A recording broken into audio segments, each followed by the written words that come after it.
എങ്കിലും മുമ്പന്മാർ പലരും പിമ്പന്മാരും പിമ്പന്മാർ മുമ്പന്മാരും ആകും. മത്തായിയുടെ സുവിശേഷം 19-ാം അധ്യായം 30-ാം വാക്യം. പിമ്പന്മാർക്ക് മുമ്പന്മാരാകാൻ കഴിയും എന്ന ഒരു സദ്വർത്തമാനം ഈ വചനത്തിലൂടെ നമുക്ക് വായിച്ചെടുക്കുവാൻ കഴിയും.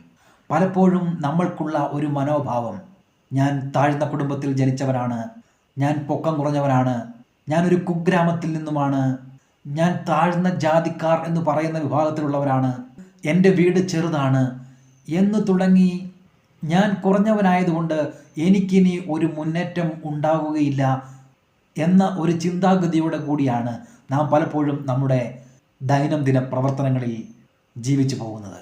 എന്നാൽ പിമ്പന്മാർക്കും മുൻപന്മാരാകാൻ കഴിയും എന്ന് ഈ വേദവചനം നമ്മോട് പറയുന്നു. അനുഗ്രഹീതമായ ഒരു പുതിയ ആരംഭം നമുക്ക് ലഭിക്കുകയാണ്. എനിക്ക് ഉയർച്ച ഉണ്ടാകുകയില്ല എന്നുള്ള തെറ്റായ മനോഭാവം നമുക്ക് മാറ്റാം. നാം ഒന്ന് തല ഉയർത്തി നോക്കുകയാണെങ്കിൽ നമ്മുടെ ചുറ്റുമുള്ള ഇന്ന് ഉയർന്ന നിലകളിൽ ഇരിക്കുന്ന പലരും സാധാരണ കുടുംബങ്ങളിൽ നിന്നും ഗവൺമെൻറ് സ്കൂളിൽ നിന്നും വിദ്യാഭ്യാസം നേടി കുഗ്രാമത്തിൽ ജനിച്ച് അങ്ങനെയൊക്കെ ഉയർന്നു വന്നവർ തന്നെയാണ് എന്ന് നമുക്ക് മനസ്സിലാക്കാൻ കഴിയും. മുന്തിരിവള്ളി തായ്തടിയോട് ഒട്ടി നിൽക്കുമ്പോൾ അതിന് വളരെയധികം ഫലം പുറപ്പെടുവിക്കുവാൻ കഴിയും എന്ന കാര്യം നാം മറന്നു പോകരുത്. നമ്മുടെ ജീവിതം പുതുതായി ആരംഭിച്ചതിന് ശേഷം കർത്താവായ യേശു ക്രിസ്തുവിനോട് ചേർന്ന് നിന്ന് നാം ചെയ്യുന്ന എല്ലാ കാര്യങ്ങളും വിജയത്തിലേക്ക് പടിപടിയായി വളർന്ന് ഉയർച്ച പ്രാപിക്കുക തന്നെ ചെയ്യും.